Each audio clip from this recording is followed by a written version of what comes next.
함께 가는 천국, 구원 얻는 자가 적다라는 제목으로 나누고자 합니다. 어떤 사람이 예수께 물었습니다. 주님, 구원받을 사람은 적습니까? 그러자 예수님께서 말씀하셨습니다. 좁은 문으로 들어가려고 힘써라. 내가 너희에게 말한다. 많은 사람들이 그곳으로 들어가려고 하지만 들어갈 수 없을 것이다. 누가복음 13장 23절로 24절 말씀입니다. 우리는 지금 나 자신에게 물어보시기를 바랍니다. 내가 이 세상을 떠나게 될 때 나는 구원을 받을 것인가? 우리는 현재 젊고 건강하며 힘이 넘칠지도 모릅니다. 그러나 죽음이 인생의 한창 때에 있는 사람들을 꺾어버리기도 한다는 것을 기억하십시오. 그렇게 죽게 되었을 때 나는 구원을 받을 것인가를 깊이 생각해 보십시오. 우리는 이 세상에서 부유하고 성공한 사람일 수도 있습니다.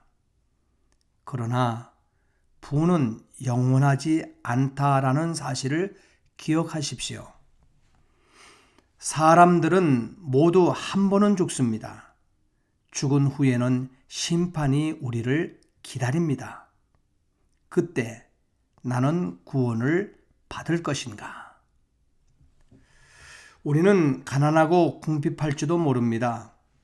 거지 나사로처럼 나쁜 것들만을 가진 것 같고 좋은 것은 갖지 못한 것 같습니다. 그러나 가난도 궁핍도 전혀 알지 못하는 세계가 이제 다가오고 있습니다. 그때 나는 구원을 받을 것인가? 우리는 허약하고 병약할 수도 있습니다. 요나처럼 사는 이보다는 차라리 죽는 게 낫겠나이다 라고 외치고 싶은 날들도 있을 것입니다. 그러나 죽음이 전부가 아니라는 것을 기억하십시오. 그리고 그 순간에 한번 깊이 생각해 보십시오. 나는 구원을 받을 것인가? 구원받는 것이 쉬운 일이라면 오늘 이곳에서까지 다루고 있겠습니까? 우리 앞에 놓인 말씀의 도마 위에 올려놓은 주제에 대하여 몇 번의 말씀의 나눔으로 피차 검토해 보기를 원하며 요점을 몇 가지로 정리하고자 합니다. 첫째로, 우선 구원받는다라는 것은 무엇인가? 이것은 분명히 해두어야 할 중요한 문제입니다. 성경에서는 구원받는다라는 것을 어떻게 말하고 있습니까? 구원받는다라는 것은 단지 자신의 신앙을 고백하고 자신을 그리스도인이라 부르는 것이 아닙니다. 기독교의 외양을 모두 갖추어 세례도 받고 성찬식에 참여도 하고 기독교에 대하여 알면 그리스도인 곧 성도라고 인정받습니다. 그러나 우리의 육체가 살았음에도 불구하고 우리의 영혼은 죽어 있을 수도 있습니다. 그리하여 결국 심판의 날에는 그리스도의 왼쪽 편에 있는 염소들 사이에 미련한 5 처녀들 사이에 1 달란트 받은 자 사이에 서 있는 자신을 발견하게 될 것입니다. 이것은 결코 구원이 아닙니다. 그러면 과연 구원은 무엇입니까? 첫째, 이 땅에서 구세주 그리스도를 믿음으로써 죄책으로부터 해방되는 것입니다. 즉 그리스도의 피와 중보 안에서 믿음으로 용서함과 의롭게 됨과 자유하게 됨을 말하는 것입니다. 곧 마음속에 예수를 믿는 자는 누구든지 구원받는 영혼입니다. 둘째, 이 땅에서 그리스도의 영으로 거듭나서 거룩하게 되어 제2의 세력으로부터 해방되는 것입니다. 즉, 성령이 주시는 새로운 본성으로서 끔찍한 제2의 지배, 세상과 마귀의 지배에서 벗어나는 것입니다. 따라서 그리스도의 영으로 새로워지고 회심하는 자는 누구나 구원받은 영혼입니다. 셋째, 심판날에 두려운 죄의 결과로부터 해방되는 것입니다. 곧 그리스도 안에서 아무런 흠도 점도 없이 완전하다라는 것입니다. 죄의 결과로부터 해방받지 못한 사람들은 인생의 주인으로부터 저주받은 자들이여 나를 떠나거라 는 말을 듣는 반면 구원받은 사람은 복받을 자들이여 나에게 나아오라 라고 위로의 말을 듣는 것입니다. 구원은 그리스도께서 재림하시는 날에 의로운 자들을 위하여 예비된 영광된 몸과 타락하지 않는 영원한 왕국과 시들지 않는 면류관과 즐거움의 상급을 받는 것입니다. 즉 이것이야말로 완전한 구원인 것입니다. 이것이 바로 진정한 기독교인이 바랄 수 있는 구속입니다. 바로 이것이 구원입니다. 그러므로 복음을 전도하는 목사는 또한 복음을 전도하는 성도는 주된 목표가 영혼을 구원하는 데 있다는 것을 항상 기억해야만 합니다. 이젠 우리 모두도 영혼 구원하는 일이 가장 중요한 관심사가 되어야만 합니다.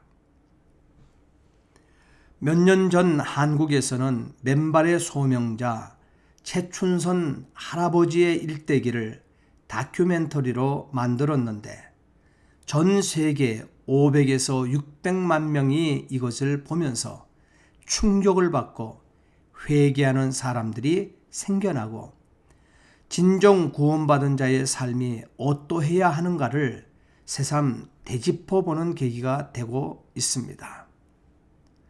최춘선 할아버지는 일제시대 일본 메이지 대학을 나왔으며 5개 국어를 능통하게 구사하는 분이십니다. 그리고 상해 임시정부 시절 김구 선생님과 독립투사로서 섭외부장, 오늘날로 외교부장까지 하신 애국자입니다. 그리고 돈이 얼마나 많았던지 김포공항에서 인천국도까지 이르는 땅이 모두 자신의 땅이었다는 것입니다. 그런데 자신이 쓸 땅 3,000평만 남기고 헐벗고 가난한 이웃 사람들에게 달라는 대로 나누어져 지금은 이 땅이 4개의 동으로 나누어질 만큼 큰 땅을 소유한 지주였습니다.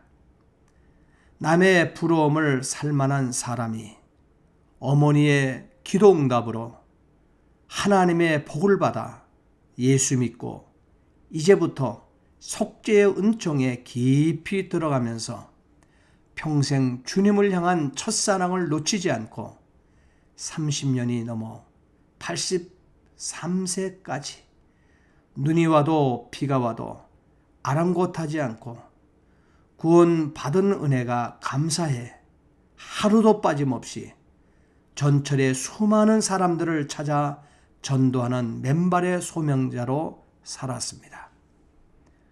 그는 예수님 사랑하는 마음을 표현하기를 온 세상 날 보려도 주 예수 안 보려 외치며 이 땅에 보기 싫은 사람 없고 미워지는 사람 없고 다 불쌍히 여기는 진정한 자신의 이웃이요 구원받아 마땅한 이 땅의 의인이 될 것을 소원하며 행동하는 그리스도의 편지로 진정한 전도자로 예수님의 증인으로 구원받은 자가 되어 사셨습니다.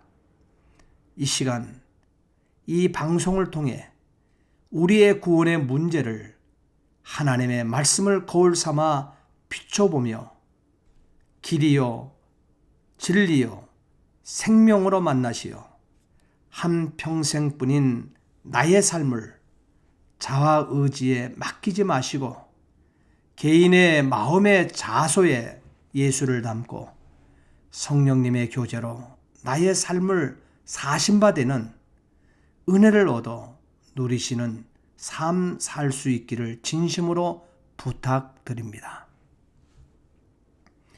혹이 여짜오되 주여 구원을 얻는 자가 적습니까?